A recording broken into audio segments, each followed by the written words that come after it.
दोस्तों पाइल्स के बारे में आप लोग परिचित होंगे। पाइल्स यानी बवासीर, जिसमें एनस यानी गुदा के आसपास में गांठें पड़ जाती हैं, आपकी जो नसें हैं वो सिकुड़ जाती हैं और जिसकी वजह से वहाँ पर कुछ गांठें हो जाती हैं।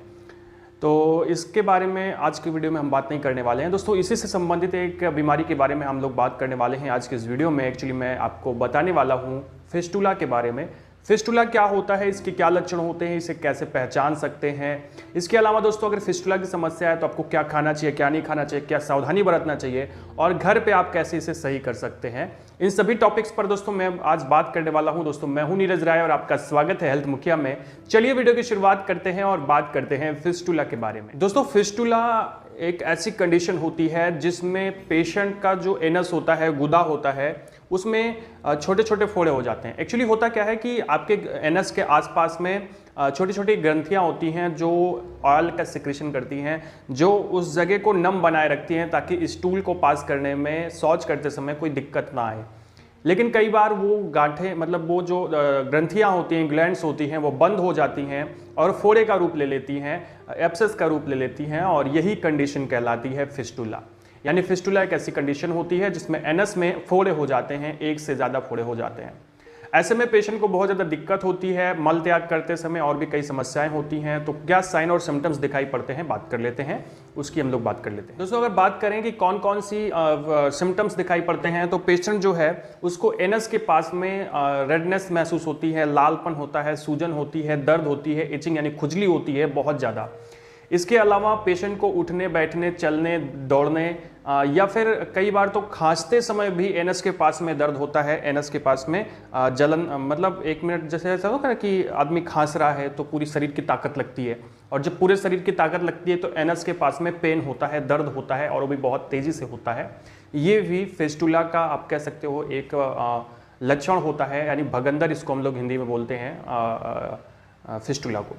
इसके अलावा दोस्तों पेशेंट को बहुत ज़्यादा थकान लगती है, बुखार, ठंड के साथ में बुखार हो सकता है और मल त्याग करते समय बहुत ज़्यादा दिक्कत होती है। बैठे बैठे मतलब जब आदमी शौच करता है तो बहुत ज़्यादा समस्या होती है, बहुत ज़्यादा दर्द होता है एंड मल त्याग करने में कठिनाई आती है। कई बार क्या होता है कि मल के साथ में खून और पस यानी मवाद भी आती है। ये भी कंडीशन हो सकती है जो कि पेशेंट को देखने को मिलती है। तो ये सारे सिम्टम्स अगर आ रहे हैं दोस्तों तो, और देखने में एग्जामिन कैसे करेंगे, जैसे हाथ पैर में फोड़ा होता है उसी तरह का फोड़ा एनस के चारों तरफ दिखाई पड़ता है, एनस के अंदर में दिखाई पड़ता है, तो वो कंडीशन होती है फिस्टुला की।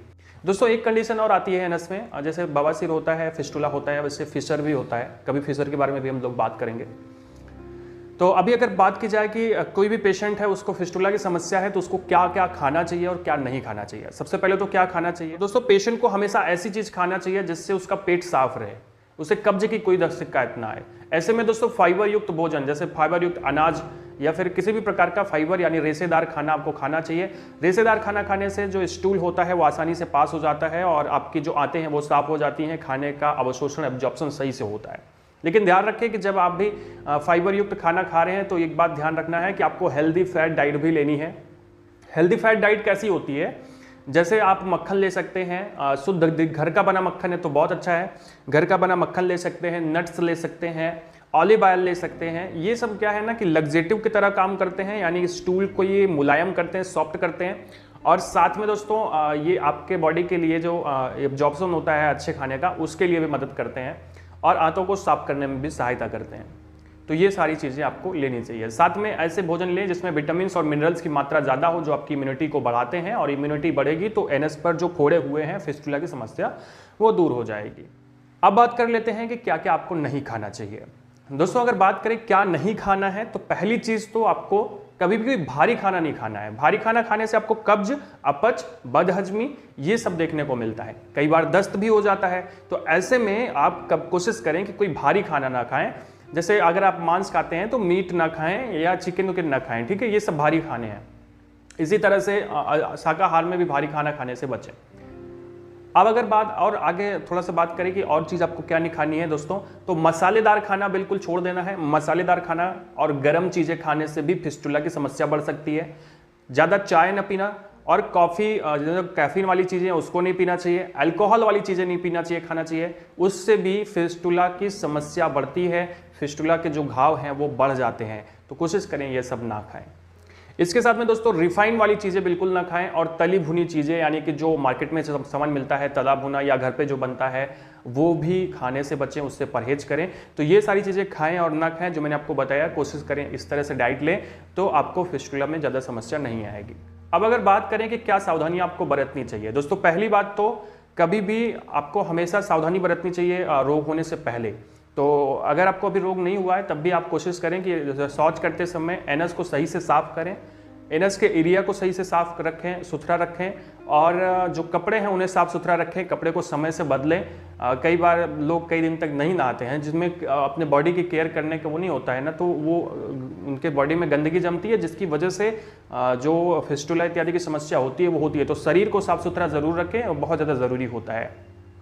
इसके अलावा दोस्तों ज़्यादा देर शौच की सीट पे मत बैठें। सीट पे बैठने से ज़्यादा देर क्या होता है कि प्रेशर पड़ता है जिसकी वजह से एनस में ये सारी चीज़ें होने का खतरा रहता है।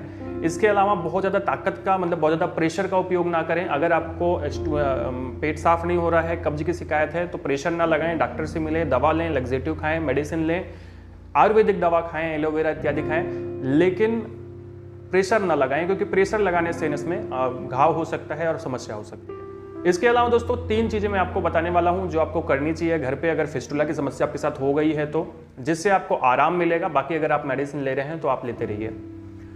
पहली चीज़ दोस्तों सिर्ज बात करना चाहिए। सिर्ज बात होता क्या है कि एक ऐसे में एक टब में आपको गर्म पानी यानी हल्का गुनगुना पानी रखना है और उसमें बिना कपड़ों के बैठना है यानी कि एनस की सिकाई करनी है और ये प्रक्रिया दिन में 3 से 4 बार आपको करनी होती है, तो इसको ज़रूर करें। इससे क्या होगा, एनस में जो घाव है उसमें आराम मिलेगा, पेन से भी आराम मिलेगा। इसके अलावा दोस्तों लग्जेटिव का ज़्यादा से ज़्यादा उपयोग करें, जैसे ऑलिव ऑयल होता है, नट्स का उपयोग करें, मक्खन इत्यादि खाएं या फिर आप एलोवेरा भी ले सकते हैं। ये सब लग्जेटिव्स होते हैं, आपके स्टूल को साफ करते हैं, सॉफ्ट करते हैं और इससे फ़ायदा हमारा ये होता है कि जब आदमी मल त्याग करता है तो सॉफ्ट स्टूल की वजह से उसको घाव में कोई समस्या नहीं आती है, आराम से पेट साफ हो जाता है, कोई दिक्कत नहीं आती है। इसके अलावा दोस्तों आप बैठने के लिए तकिए का उपयोग करें, सॉफ्ट तकिया लें और उसका बैठने के लिए यूज़ करें। कभी भी ठोस चीज़ पे ना बैठें, इससे क्या है घाव बढ़ेगा और समस्या आएगी। तो घाव को जितना बचा पाएँ उतना बचाएं और फिर दवा लेते रहें, मेडिसिन लेते रहें। अगर आप आयुर्वेदिक दवा करें तो उसको करते रहें और जो मैंने आपको बताया वो करते रहें, आप जल्दी से ठीक हो जाएंगे।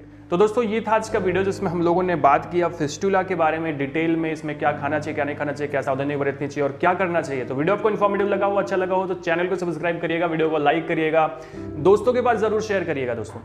और इस तरह के वीडियो देखने के लिए हमारे चैनल पर बने रहें। मिलते हैं नेक्स्ट वीडियो में, तब तक के लिए नमस्कार।